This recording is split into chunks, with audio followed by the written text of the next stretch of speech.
آج وہ تیرا سامان بک گیا، اس پر پروفٹ آئی ہے، اس پر پروفٹ آئی ہے، اور میں نے اللہ سے وعدہ کیا کہ یہ جو ہے نا میں سامان خرید رہا ہوں، اس کی پروفٹ سے میں اپنے اس بھائی کی مدد کرنی ہے، اس کی پروفٹ اس کو دینی ہے۔ اب اس میں سے ایک تو تم نے سوٹ لے لیا، باقی بھی پیسے میں نے تیری پروفٹ کے رکھے ہوئے ہیں، کیونکہ میں رب سے وعدہ کر چکا ہوں کہ یہ اس کی پروفٹ تجھے دینی ہے، تو یہ تیرے ہی ہیں، یہ پیسے بھی لے کے جا ورنہ میرے لیے مشکل ہو جائے گی، میں کدھر سنبھالوں گا اس کو۔ تو یہ میں نے رب سے وعدہ کر کے تجارت اس لیے کی تھی، اس کی پروفٹ میں تجھے دینی ہے، تو اس لیے یہ اب تیرے ہی ہیں پیسے۔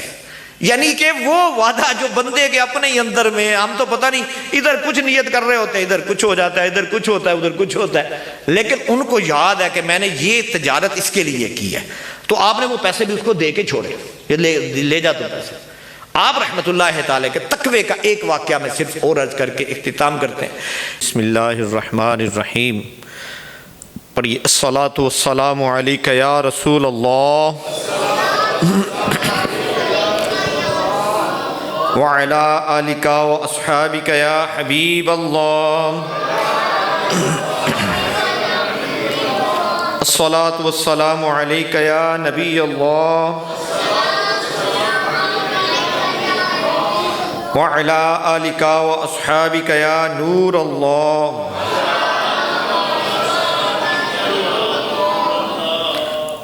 نویت سنت الاعتکاف، سرکار دو عالم نبی نور مجسم شاہ بنی آدم صلی اللہ تعالی علیہ وآلہ وسلم کی بارگاہ بے کس پناہ میں درود السلام کی بے شمار برکتیں ہیں۔ ایک حدیث پاک میں ارشاد ہوتا ہے، پیارے آقا صلی اللہ تعالی علیہ وسلم نے ارشاد فرمایا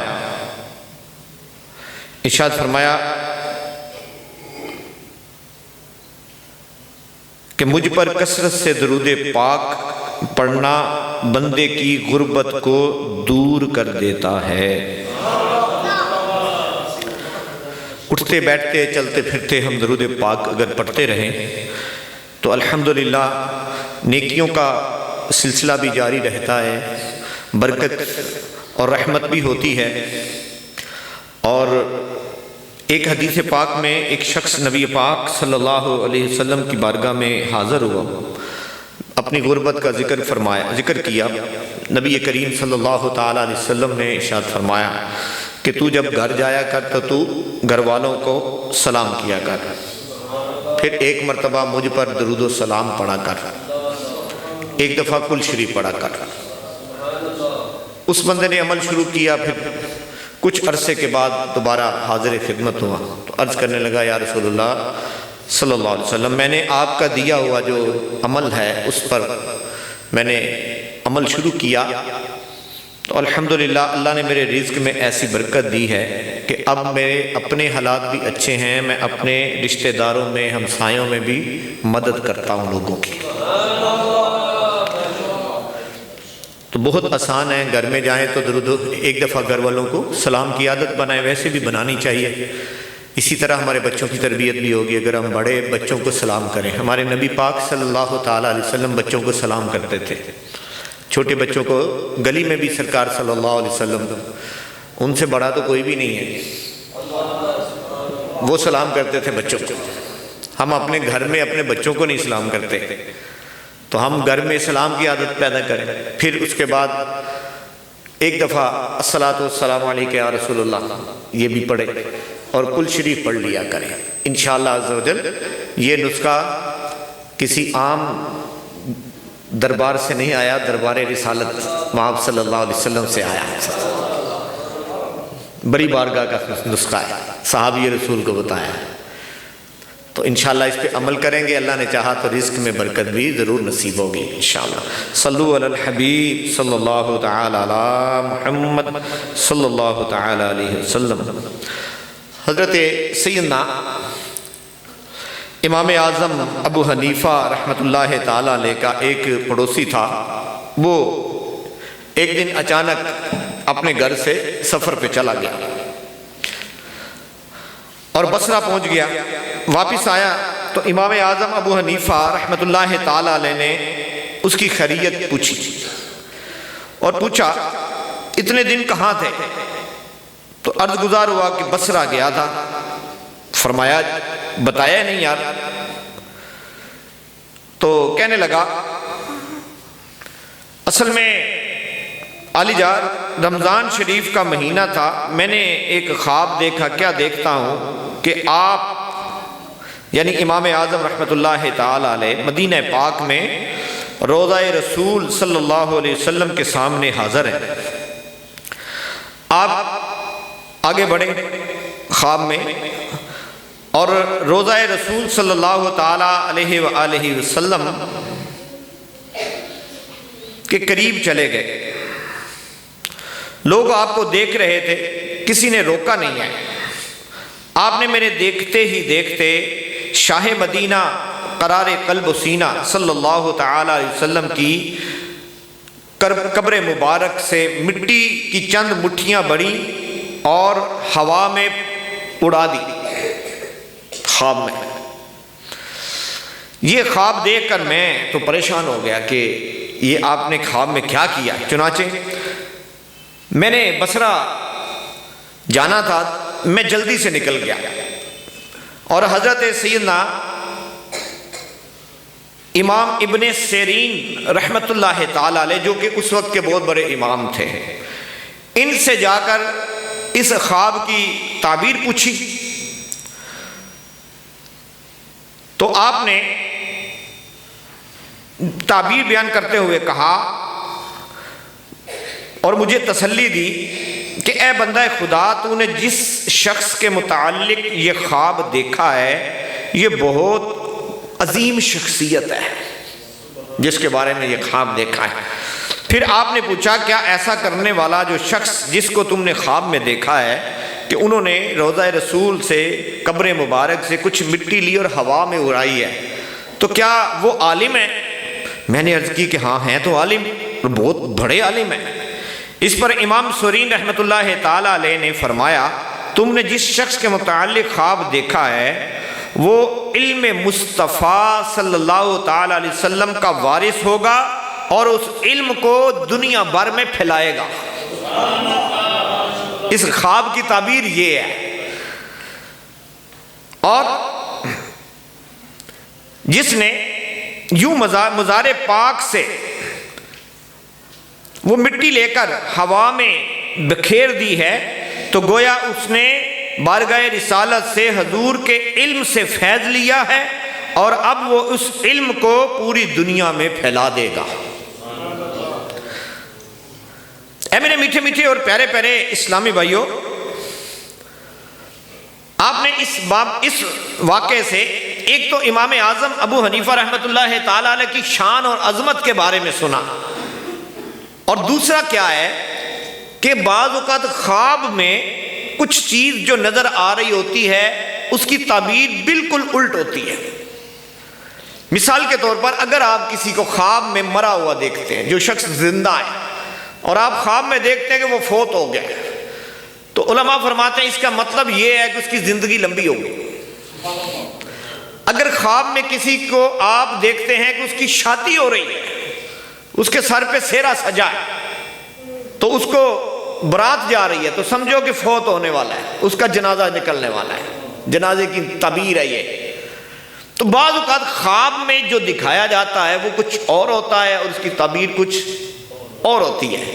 یہ ایک پورا علم کا باب ہے، فن ہے پورا، خواب کی تعبیر کیسے بیان کی جاتی ہے، یہ علماء کا ایک پورا جو ہے وہ علم کا ایک پورا چیپٹر ہے، جنہوں نے سیکھا ہوتا ہے وہی بتا سکتے ہیں۔ بہرحال میرے پیارے پیارے میٹھے میٹھے اسلامی بھائیوں، آج ہم حضرت امام اعظم ابو حنیفہ رحمۃ اللہ تعالی علیہ کہ آپ کون ہیں، آپ کی خدمات کیا ہیں، آپ نے کتنا دین کا کام کیا اور امت مصطفیٰ صلی اللہ تعالی علیہ وسلم کے لیے فقہ حنفی جو کہ سب سے بڑی اسلام کی فقہ ہے اس کی بنیاد رکھی، اور پوری دنیا میں اس کو اس طرح اللہ نے مقبولیت عطا فرمائی کہ آج پوری دنیا میں مسلمان جو نماز پڑھ رہے ہیں، جو روزہ رکھ رہے ہیں، جو حج کر رہے ہیں، جو زکوٰۃ کا طریقہ کار ہے، جو دین اسلام کی تعلیمات پر ہم عمل کر رہے ہیں، یہ سب سے بڑا جو طریقہ فقہ حنفی کا تو ہوا وہ امام اعظم ابو حنیفہ رحمۃ اللہ تعالی علیہ کے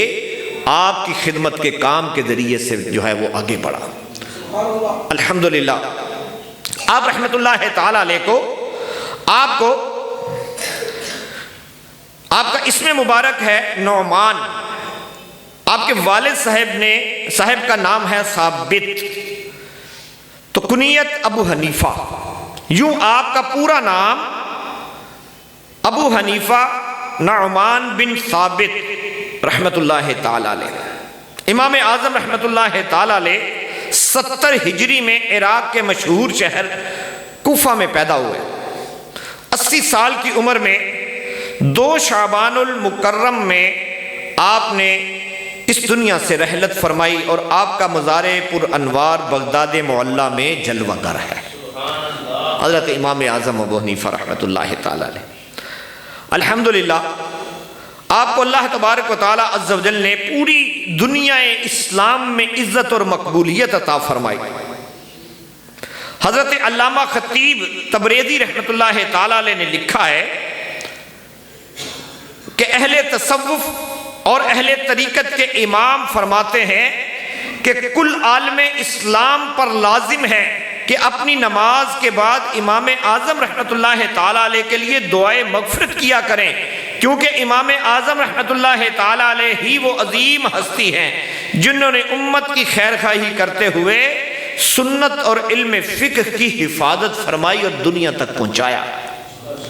ہم تک جو علم پہنچا ہے 1400 سال پہلے سے اسلام ہم سے ہزاروں میل دور نبی رحمت صلی اللہ تعالی وسلم کی جلوہ گری ہوئی، پھر اس دین کو ہم تک جن نفوس قدسیہ نے، جن اللہ کے نیک بندوں نے پہنچایا، زندگیاں صرف کی انہوں نے، پھر حفاظت کی انہوں نے، جو جیسے حضور صلی اللہ تعالی علیہ وسلم نے زندگی میں نیک اعمال کا طریقہ کار عطا فرمایا، اور انہوں نے جو نبی رحمت صلی اللہ تعالی علیہ وسلم کے فرمودات سنے ان کی حفاظت فرمائی، ان کو بالکل بعین ہی آگے منتقل کیا، لوگوں کو سکھایا۔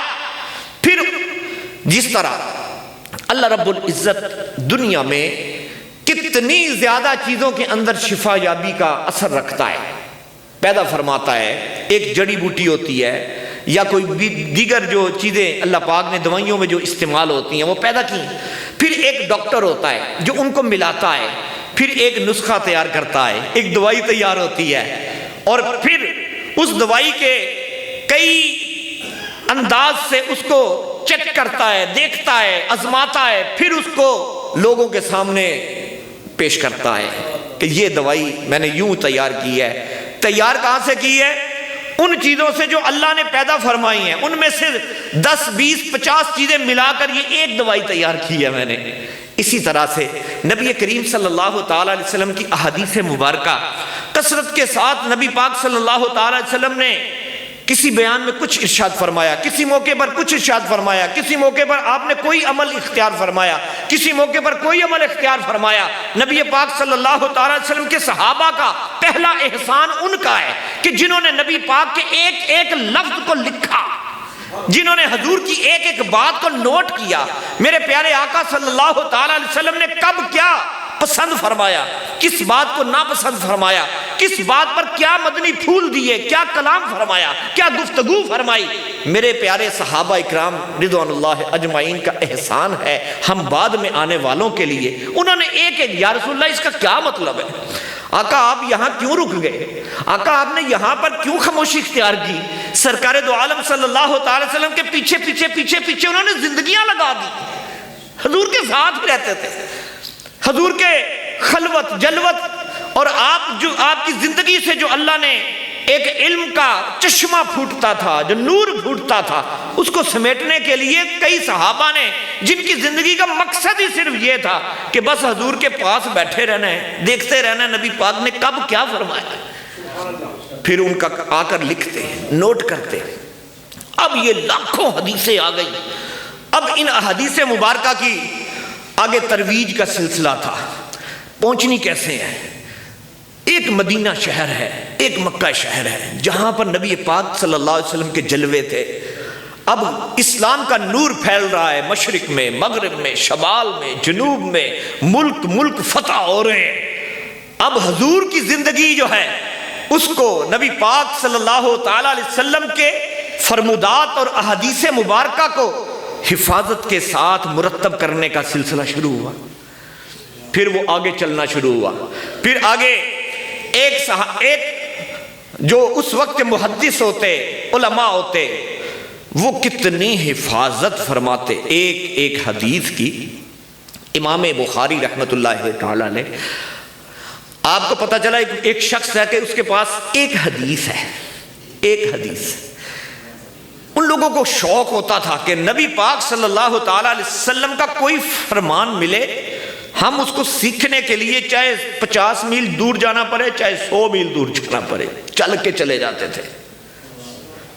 وہ ادھر گئے اور اس شخص کو دیکھا کہ وہ شخص جو ہے اپنے جانور کو، اپنے گھوڑے کو بلا رہا ہے اور جولی میں ایسے کر کے جیسے کچھ کھانے کے لیے گھوڑے کے لیے ہے، تو اس کو قریب آنے کے لیے کہہ رہا ہے۔ جب وہ قریب آیا اس نے گھوڑے کو پکڑ لیا اور جولی میں کچھ نہیں تھا۔ امام بخاری رحمت اللہ تعالی علیہ دیکھ رہے تھے اس کا عمل، تو آپ نے دل میں سوچا جو شخص گھوڑے کو دھوکے سے بلا رہا ہے، اس کے کھانے میں کچھ نہیں تھا، ایسے ہی بلا رہا تھا، تو جو گھوڑے کو دھوکہ دے سکتا ہے کہیں مجھے بھی دھوکہ نہ دے۔ کئی میل کا سفر کر کے گئے ہوئے بغیر حدیث سنے ہی واپس آ گئے۔ احتیاط کرتے کہ اصل جو حضور صلی اللہ تعالی علیہ وسلم کی زبان پاک سے نکلے ہوئے لفظ ہیں وہ ہمیں ملے، ہم اس کی حفاظت کریں۔ میری زندگی کا یہی مقصد ہے کہ اپنے آقا کی حدیثوں کو جمع کروں اور ان کو میں آگے امت کے لیے محفوظ کر کے اگلی نسل کو منتقل کر کے چلا جاؤں۔ یہ ان صحابہ کا، یہ ان اولیاء کا، ان نیکوں کا عمل تھا۔ اور ان کے صحابہ کے بعد جو اگلی جماعت آئی یہ تابعین کی جماعت تھی، اور یہ تابعین جو ہیں یہ اللہ کے برگزیدہ بندوں میں سے ہیں۔ اور حضرت امام اعظم ابو حنیفہ رحمت اللہ تعالی علیہ، آپ کو اللہ پاک نے علم بھی عطا فرمایا تھا اور آپ کو اللہ تبارک و تعالی عز و جل نے شان تابعیت، یعنی کہ آپ 3 سے 4 صحابہ اکرام، بعض روایتوں میں اس سے زیادہ بھی آتا ہے کہ جن سے آپ نے خود ان کے سامنے بیٹھ کر حدیث سنی، یعنی صحابہ سے سنی۔ اور یہ اسلام میں نا بڑا مقام ہے۔ نبی پاک صلی اللہ تعالی وسلم کے بعد جو سب سے بڑی جماعت معتبر وہ صحابہ کی جماعت ہے۔ اور ہمارا امیر اہل سنت نے ہمیں تو صحابہ کے وہ محبت کا جو درس دیا ہے نا، تو ہمیں نعرہ دیا ہے کہ ہر صحابی نبی، ہر صحابی نبی، بس جس کے ساتھ صحابیت کا ٹائٹل ہے، جس نے ایمان و عافیت سے نبی رحمت صلی اللہ علیہ وسلم کو دیکھا اور ایمان پہ دنیا سے تشریف لے گئے ہیں، فرمایا بس اب اس کے جنتی ہونے میں کوئی شک نہیں ہے۔ جو حضور صلی اللہ تعالی وسلم کا صحابی، ہر صحابی نبی جو ہے وہ جنتی ہے۔ اس کے بعد جو ہے تابعین کا مقام آتا ہے۔ تابعین جو ہیں جنہوں نے صحابہ کو دیکھا ہے، اور قرآن مجید میں اللہ تبارک و تعالی عز و جل نے ان دونوں جماعتوں کی شان بھی بیان فرمائی ہے۔ اس سے پہلے میں ایک قول حضرت زہیر بن یسان رحمت اللہ تعالی علیہ ایک بزرگ ہیں، وہ فرماتے ہیں ایک مرتبہ میری قسمت کا ستارہ چمکا، مجھے خواب میں نبیوں کے سلطان رحمت عالمیان صلی اللہ تعالی علیہ وسلم کی زیارت نصیب ہوئی۔ شیخین کریمین یعنی کہ حضرت ابوبکر صدیق اور حضرت عمر فاروق رضوان اللہ اجمعین بھی پیارے آقا کے ساتھ کہ میں رسول ذی شان مکی مدنی سلطان صلی اللہ تعالی علیہ وسلم سے کچھ پوچھنا چاہتا ہوں، خواب میں پوچھنا چاہتا ہوں۔ ارشاد فرمایا پوچھ لو مگر آواز نیچے رکھنا، پوچھ لو لیکن آواز نیچے رکھنا۔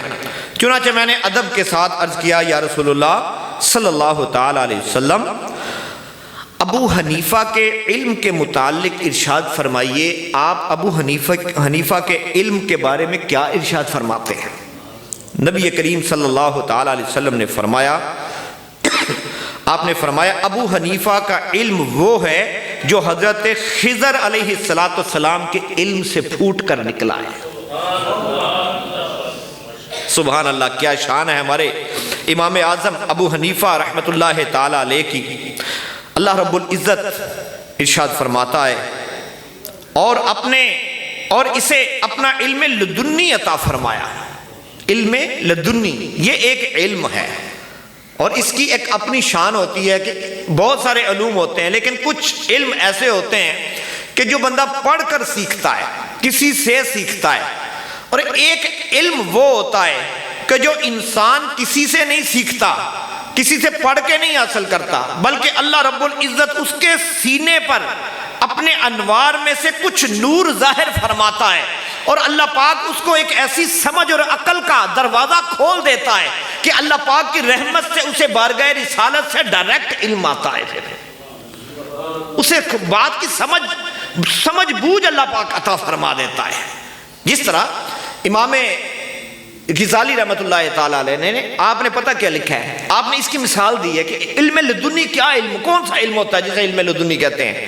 تو آپ فرماتے ہیں ایک شخص کسی برتن میں پانی ڈالے، پھر اس کو تھوڑا تھوڑا نکالتا رہے، تو تھوڑی دیر کے بعد ختم ہو جائے گا، پھر اور ڈالے گا، پھر نکالے گا، پھر ختم ہو جائے گا۔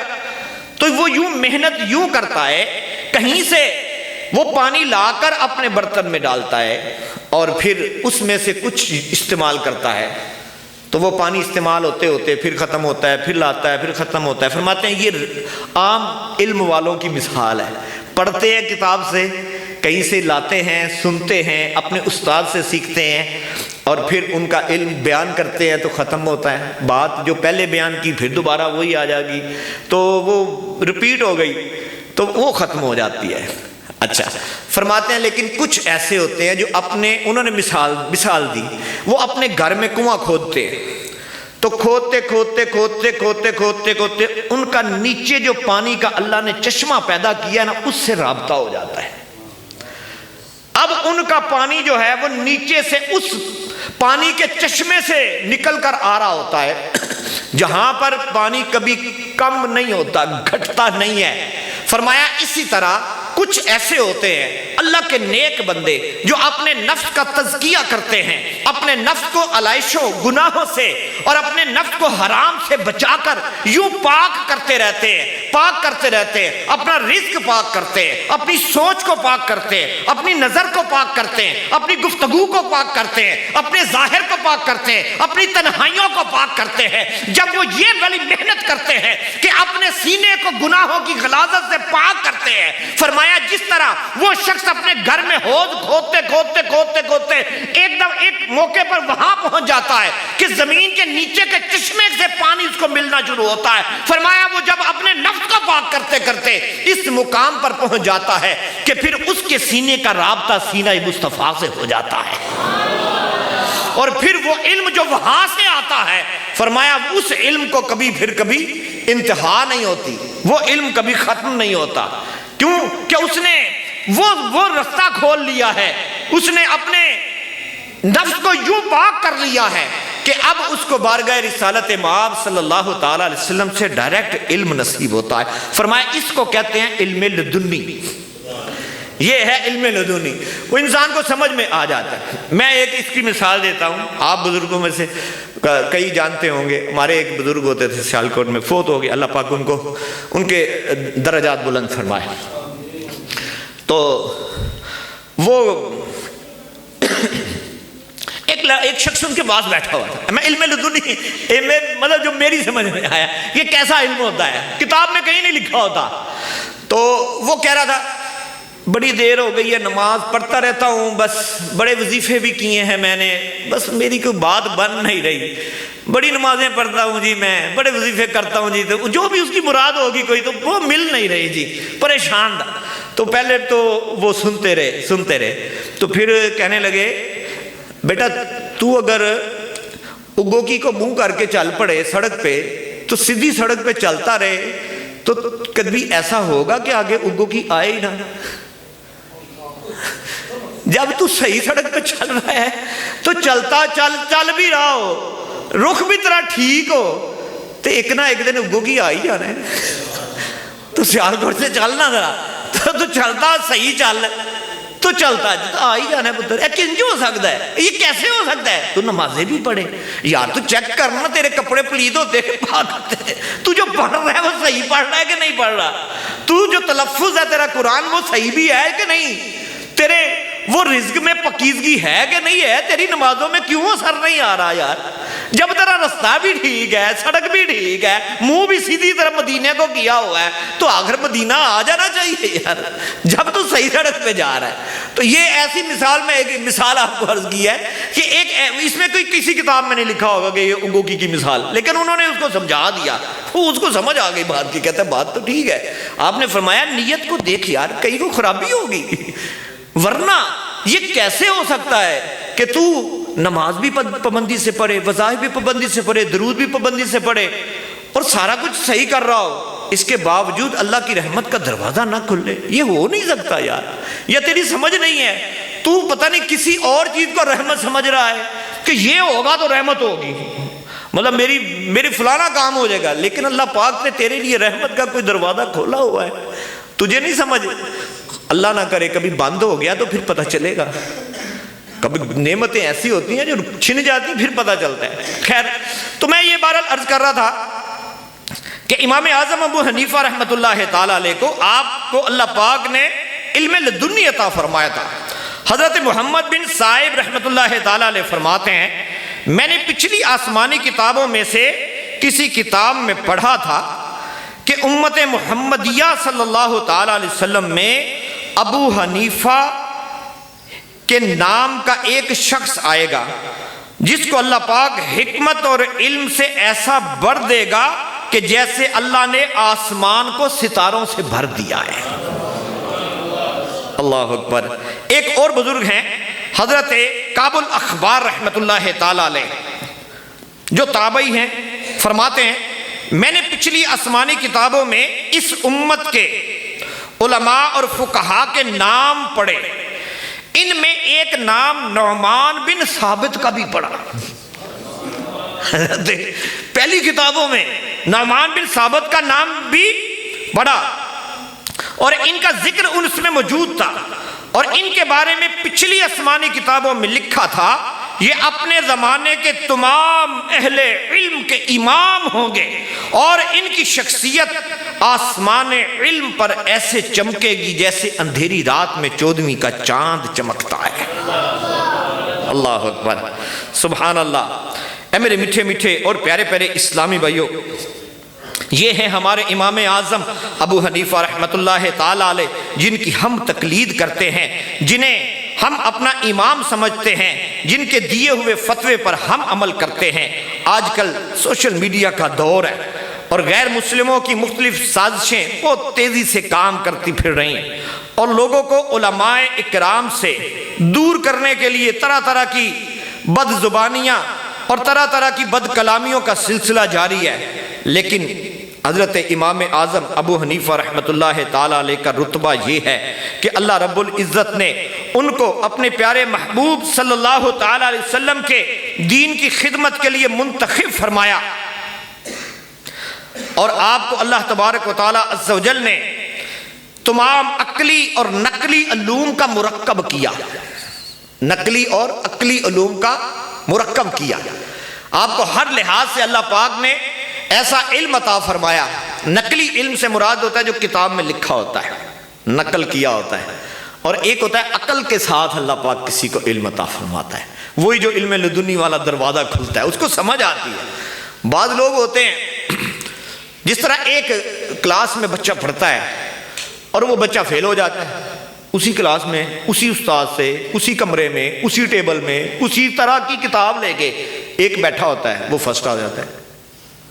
کیوں؟ اللہ پاک نے کسی کی سمجھ کو کسی طرح کا بنایا، کسی کی سمجھ کو کسی طرح کا بنایا. پھر جو سمجھ والے ہوتے ہیں ان میں سے سعید سمجھ کسی کسی کی ہوتی ہے.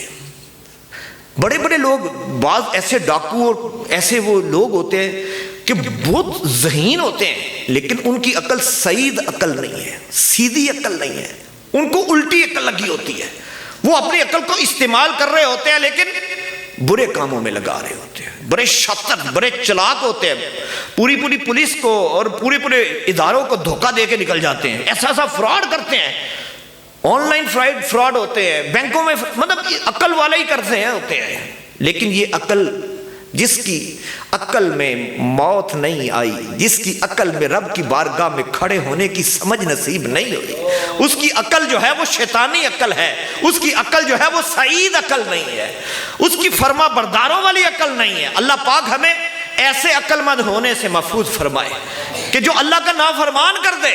کئی لوگ ہوتے ہیں اتنی بک بک کر رہے ہوتے ہیں، اور معاذ اللہ وہ سمجھ رہے ہوتے ہیں کہ ہم تو بڑے عالم ہیں، اور کیا کر رہے ہوتے ہیں؟ امام حسین کو لوگ غلط کہتے ہیں، معاذ اللہ اتنے بد نصیب ہے، وہ جی ہمیں کتابیں پڑھی تو تو ماں کے پاس لے جا، طریقہ اپنی چک اٹھا لیا تھا، باغ دفاع ہو. ہمیں تو امام حسین رضی اللہ تعالیٰ عنہ، ان کے سوا آنکھوں کے آگے کچھ نظر آتا ہی نہیں ہے. ہماری آنکھیں ہماری آنکھیں امام حسین کے علاوہ کسی کو دیکھتی ہی نہیں ہے، کان سنتے ہی نہیں ہے. ایمان اس چیز کا نام ہے. اگر سب کی سنیں نا، ہمارے سوسائٹی میں ایک یہ والا ایک عنصر پایا جاتا ہے کہ سب کی سنو، سب کی سنیں گے تو لوگ تو اللہ کے معاذ اللہ خلاف ایسی بک کر رہے ہوتے ہیں. ایسے مطلب یہ ہے کہ کوئی کہہ رہا ہوگا کہ مطلب اولیاء کو نہ مانو، کوئی کہتا ہے صحابہ کو نہ مانو، کوئی کہتا ہے یہ، کوئی وہ. الحمدللہ مجھے کسی ایک اسلامی بھائی نے کہ آپ دعوت اسلامی کو کیوں پسند کرتے ہیں، آپ اہل سنت، دعوت اہل سنت کو کیوں؟ میں اس لیے کہ اہل سنت نبی پاک صلی اللہ تعالیٰ علیہ وسلم کے عشق کا درس دیتی ہے، حضور کے ہر صحابی سے پیار کرتی ہے، نبی پاک کے اہل بیت کی عزت و احترام اور ان سے محبت کرتی ہے، نبی پاک کی امت کے ہر ولی سے پیار کرتی ہے. دعوت اسلامی اور اہل سنت و جماعت، یہ ہر ایک بندے کی دکان میں سودا ہوتا ہے نا، کوئی سودا بیچ رہا ہے. الحمدللہ ہم صحابہ کی محبت کا، اولیاء کی محبت کا، خود نبی رحمت صلی اللہ علیہ وسلم کے عشق و محبت کا سودا بیچتے ہیں. ہماری دکان کا سودا یہ ہے، ہمارے پاس جو آئے گا اس کے عشق رسول دیں گے، ہمارے پاس جو آئے گا نا اسے عشق صحابہ دیں گے، ابو بکر صدیق کا غلام کریں گے، عمر فاروق کا ادب سکھائیں گے، عثمان غنی کی خدمت میں بٹھائیں گے، اس کو مولا علی کے قدموں میں پہنچائیں گے، امام حسین کا عشق دیں گے، ہم اسے داتا گنج بخش علی اجویری کی محبت دیں گے، ہم اسے غوث پاک کا غلام بنائیں گے. جو ہمارے پاس آئے گا نا، جس کو نبی کریم صلی اللہ تعالیٰ علیہ وسلم سے کوئی بھی نسبت ہوگی نا، ہم اس کو صرف اور صرف جو ہماری دکان کا سودا ہے نا، ہم اس کو اس کا ادب اور اس کی محبت کا درس دے دیں گے بس. الحمدللہ. تو ہر صحابی نبی سے ہمیں پیار ہے، انشاءاللہ ہمارا بیڑا پار ہے. ہر اللہ کے ولی سے ہمیں پیار ہے، انشاءاللہ ہمارا بیڑا پار ہے. الحمدللہ. ہم تو یہ کہتے ہیں ہمارے عمل پر ہمیں بھروسہ ہی نہیں ہے، ہمیں تو اپنے نسبتوں پر بھروسہ ہے کہ اپنے آقا کی جو ساری زندگی تعریف و توصیف کی ڈیوٹیاں کی ہیں نا، ان میں سے کوئی ایک نعت وہاں قبول ہو گئی نا تو میری آپ کی بخشش کا ذریعہ ہو جائے. جو عشق رسول ہے نا ہمارے پاس تو وہ ہے. ہاں یہ نہیں ہے میں کہہ رہا کہ نماز نہیں پڑھنی، ہم نمازی پہلے ہیں، لیکن یہ ہے کہ نمازوں پر ہماری بخشش کے لیے ہم نے کوئی بھروسہ کر کے بیٹھے ہوئے ہیں، ہماری نمازوں میں جان نہیں ہے، ہماری نمازیں پتہ نہیں کیسی ہیں. ہاں یہ بھی میں نہیں کہہ رہا کہ اب ہم یہ عاجزی کا رستہ اختیار کر کے سیکھیں، نہیں، دعوت اسلامی کے قافلوں میں جائیں، نماز سیکھیں، درست سیکھیں، اچھے سے اچھے انداز میں ہم ادائیگی سیکھیے، قرآن پڑھنا سیکھیں، ہم پاکی پلیدی کے مسائل سیکھیں، ہم عقائد سیکھیں، علم حاصل کریں. جاہل رہنا جو ہے یہ اللہ کے رسول صلی اللہ تعالیٰ علیہ وسلم کو پسند نہیں ہے. جاہل ہونا یہ مسلمان کا کام نہیں ہے. علم سیکھیے، لیکن میں ایک نیت کی بات کر رہا ہوں کہ نیت کیا ہے؟ نیت یہ ہے کہ ہماری نیکیوں اور ہمارے وظیفے اور ہماری نمازیں اور ہماری تلاوتیں کوئی ایسی نیکی نہیں ہے کہ جس کو سوچ کے بیٹھے ہوئے ہیں کہ اللہ کو جا کے یہ دینی ہے، دکھانی ہے، یا اللہ میں اتنی نمازیں پڑھ کر یہ بات نہیں کرنی، بس جا کر نبی پاک صلی اللہ تعالی وسلم کے پیچھے کھڑے ہونے، یا رسول اللہ صلی اللہ تعالی وسلم، آقا اگر آپ ارشاد فرما دیں گے کہ یہ میرا غلام ہے تو میری سب سے بڑی نجات کا ذریعہ یہی ہو جائے گا، حضور کی شفاعت کے ذریعے سے بخشے جائیں گے۔ بہرحال میرے میٹھے میٹھے پیارے پیارے اسلامی بھائیوں، میں بات عرض کر رہا تھا کہ امام اعظم ابو حنیفہ رحمۃ اللہ تعالی علیہ، ہم ان کی تقلید کرتے ہیں، اور یہ جو تقلید ہے اس کا حکم اللہ تعالیٰ قرآن مجید میں فرماتا ہے، اے ایمان والو اللہ کی اطاعت کرو اور رسول کی اطاعت کرو اور ان کی جو تم میں سے حکمت والے ہیں۔ اللہ فرما رہے ہیں حکمت والوں کے پیچھے چلو۔ ہر بندہ ڈاکٹر تھوڑے ہوتا ہے، ہر بندہ ڈاکٹر تو نہیں ہوتا، تو ڈاکٹر سے ہی دوائی لینی چاہیے جس کو اللہ نے جو علم۔ تو اب دین کا علم جو ہے وہ ہم ایسے کہ میں نہیں کسی کو مانتا، پھر کیا کدھر جانا ہے تمہیں، کسی کو نہیں مانتا، تو تیرے پاس ہے اتنا علم، قرآن اوپر سے دیکھ کے صحیح پڑھنا نہیں آتا تجھے، میں نہیں کسی کو مانتا۔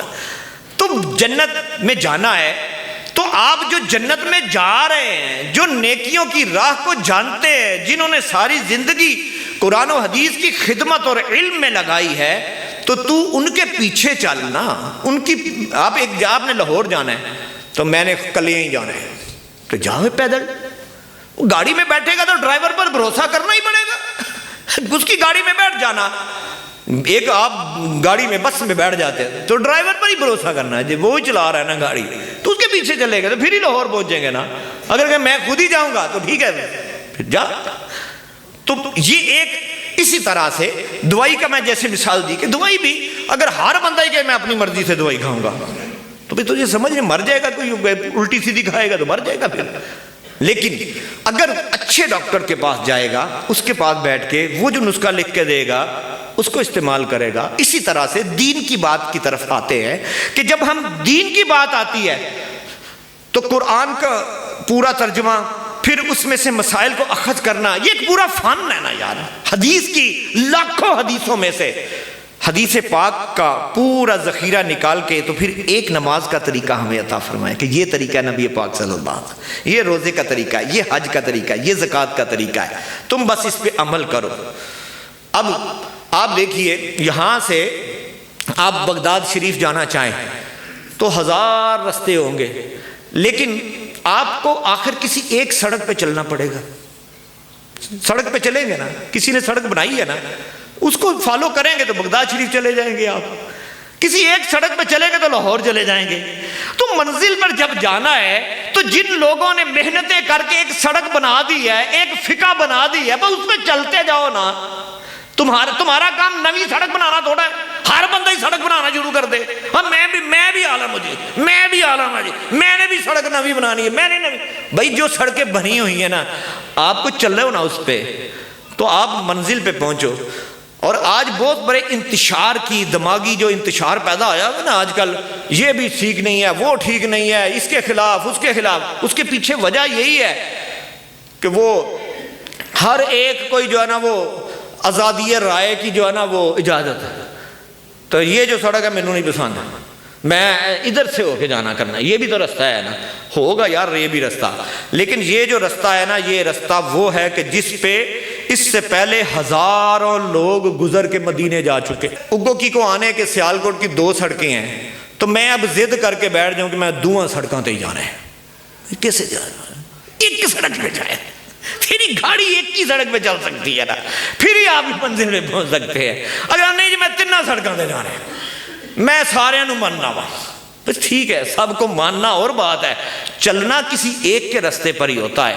اور الحمدللہ امام اعظم ابو حنیفہ رحمۃ اللہ تعالی علیہ، آپ کا وہ رستہ ہے کہ جو آپ صحابہ اکرام رضوان اللہ اجمعین کے بعد جو سب سے پہلی فقہ جو بنی نا، وہ امام اعظم ابو حنیفہ رحمۃ اللہ تعالی آپ نے سب سے پہلی فقہ بنائی ہے۔ اور الحمدللہ امام اعظم ابو حنیفہ رحمۃ اللہ تعالی علیہ، آپ کو اللہ تبارک و تعالی عز و جل نے کیسی شان عطا فرمائی کہ آپ رحمت اللہ تعالی علیہ کو آپ نے خواب میں دیکھا کہ میں نبی کریم صلی اللہ تعالیٰ علیہ وسلم کی، ایک تو وہ تھا جو میں نے شروع میں عرض کیا کہ نبی پاک صلی اللہ تعالیٰ وسلم کی قبر انور کی مٹی لے کر ہوا میں اڑا رہے ہیں، ایسے خواب میں دیکھا. تو امام سورین رحمۃ اللہ تعالیٰ علیہ نے اس خواب کی جو تعبیر بیان فرمائی وہ یہ فرمائی کہ اس سے مراد یہ ہے کہ حضور کے علم میں سے کچھ علم لیں گے اور دنیا میں پھیلائیں گے. دوسرا انہوں نے دیکھا کہ نبی کریم صلی اللہ تعالی وسلم کی قبر انور میں سے ہڈیاں ہیں اٹھا کر تو وہ آپ جمع کر رہے ہیں. تو تھوڑی گھبراہٹ ہوئی کہ یہ کیسا خواب آیا مجھے. جب آپ نے اس خواب کی تعبیر نکالی تو بتایا گیا کہ اس خواب کی تعبیر یہ ہے کہ آپ نبی پاک صلی اللہ تعالیٰ علیہ وسلم کی وہ حدیثیں جو نظروں سے لوگوں کے اوجھل ہو گئی ہیں، آپ ان حدیثوں کو جمع کریں گے اور ان احادیث کو جمع کر کے آپ ایک فقہ مرتب فرمائیں گے، فقہ مرتب فرمائیں گے. تو الحمدللہ امام اعظم ابو حنیفہ رحمۃ اللہ تعالیٰ علیہ آپ نے دین اسلام کا بہت بڑا کام کیا، بہت بڑی خدمت کا کام کیا کہ آپ نے آنے والوں کے لیے ایک مکمل زندگی کے ہر معاملے میں، طلاق کا معاملہ کیسے ہوگا، آپ نے جو وراثت چلتی ہے وراثت کی تقسیم کا معاملہ کیسے ہوگا، نماز پاکی پلیدی کے مسائل، نماز میں کس رکعت میں ملیں گے، کیسے ملیں گے، کیا طریقہ. ہم جو آ کر علماء سے پوچھتے ہیں کہ ہمیں بتائیے کہ ہم اگر مغرب کی دوسری رکعت میں مل جائیں تو باقی نماز کیسے پوری کریں گے، تیسری رکعت میں ملے تو پھر کیسے پوری کریں گے، یا ہم ظہر کی نماز میں تیسری رکعت میں ملے تو کیسے نماز پوری کریں گے، وغیرہ وغیرہ. یہ سارے سوالات کے جوابات جو ہیں وہ امام اعظم ابو حنیفہ رحمۃ اللہ تعالیٰ علیہ کے فتاویٰ کی روشنی میں ہمیں پہنچائے جاتے ہیں. پیچھے جو علم چل رہا ہے وہ امام اعظم ابو حنیفہ رحمۃ اللہ تعالیٰ علیہ کا چل. ہم آتے ہیں ہماری یہ جو جائیداد ہے اس کی اسلامی طور پر تقسیم کاری کر دیجئے. تو اب اسلامی طور پر یہ جو تقسیم کاری کا جتنا وہ طریقہ کار ہے وہ جو بیان ہوا ہے وہ امام اعظم ابو حنیفہ رحمۃ اللہ تعالیٰ علیہ کی فقہ کے مطابق ہمارے پاکستان میں چلتا ہے.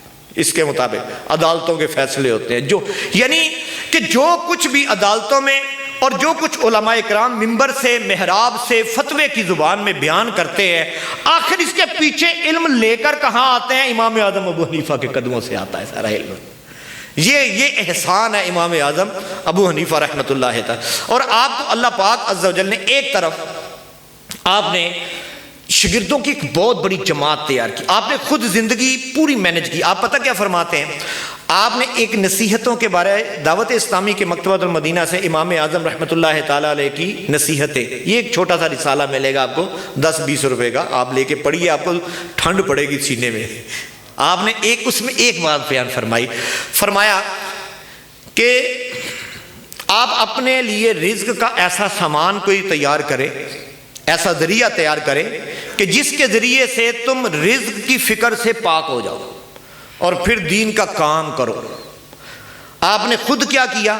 آپ نے چند مکان بنائے، 2-3 مکان بنائے، ان کو کرائے پر دے دیا اور اس سے گھر کا نظام چلتا اور خود آپ کچن کی ٹینشن سے فارغ ہو گئے. پھر آپ نے کیا شروع کیا؟ پھر آپ نے مدرسہ بنایا، پھر ایک جماعت علماء کی تیار کی، ایک بورڈ تیار کیا. اب ایک مسئلہ آتا کسی طرف سے کہ جناب یہ فلاں معاملہ ہو گیا ہے تو اس کے بارے میں شرعی فتویٰ کیا ہے، طریقہ اس میں کیا شرعی حکم ہے.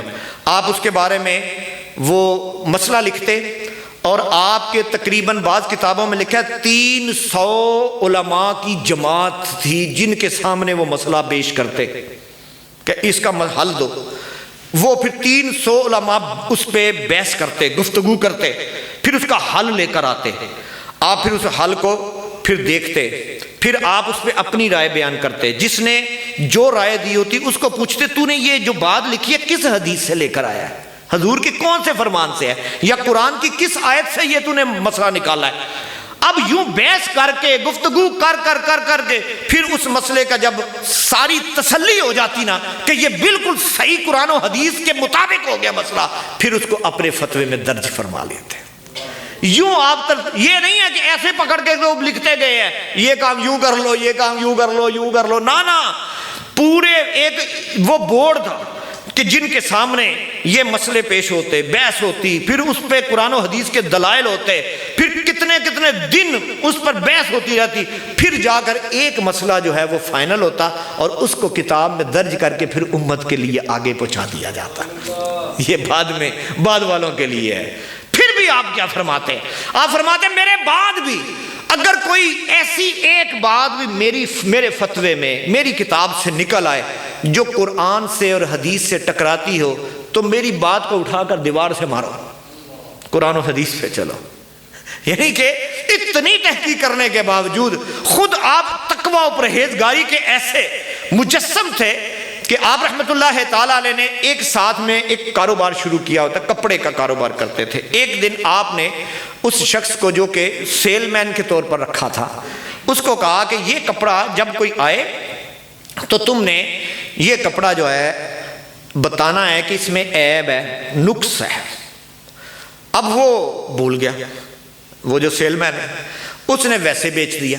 واپس آئے، پوچھا کہ وہ کپڑا کدھر ہے؟ اس نے کہا وہ تو بیچ دیا۔ اچھا تو اس میں جو عیب تھا وہ بتایا ہے؟ اس نے کہا وہ تو مجھے یاد ہی نہیں رہا۔ آپ نے فرمایا یہ کیا کیا ہے؟ کتنے کا بیچا ہے؟ اتنے کا۔ آپ نے وہ پیسے لیے اور وہ پیسے جا کے کسی غریب کو صدقہ دے آئے کہ ایسے پیسے جو ہے وہ اچھا ایک اور میں نے آج پڑھ رہا تھا کہ امام اعظم ابو حنیفہ رحمۃ اللہ تعالیٰ علیہ کا تقویٰ کیا تھا۔ ایک شخص آیا، اس نے آ کر آپ سے سوال کیا کہ حضور مجھے کچھ اللہ کے نام پہ کچھ دیجئے، مجھے حالات ٹھیک نہیں ہے۔ جس طرح کوئی دوستوں میں سے، کوئی قریبیوں میں سے کوئی کہتا ہے یار آج کل کچھ ضرورت ہے، تو آپ نے فرمایا کل آنا۔ اب وہ کل آیا تو آپ نے پھر اس کو کہا کل آنا۔ چند دن کے بعد اس طرح وہ آتا ہے، وہ دل میں سوچنے لگا کہ پتہ نہیں دینے بھی ہیں کہ نہیں دینے، ایسے کیوں کر۔ پھر جس دن آیا تو آپ نے اس کو کہا کہ تجھے کیا چاہیے؟ وہ کہنے لگا جی مجھے کپڑوں کا جوڑا لے دے۔ آپ کا کپڑے کا کاروبار ہے تو کپڑوں کا جوڑا لے دیں مجھے۔ آپ نے اس کو کپڑوں کا جوڑا دیا اور کچھ پیسے بھی ساتھ دیا۔ اس نے کہا اچھا وہ لوگ بھی کتنے نیک ہوتے تھے؟ اس نے کہا نہیں مجھے کپڑے کی ضرورت سی، ہمارے یہاں سے فری میں آتا ہو تو جاؤ جی یہ بھی دے دو۔ اس نے کہا نہیں مجھے صرف کپڑوں کی ضرورت ہے۔ وہ بھی نیک لوگ ہوتے تھے، مجھے کپڑوں کی ضرورت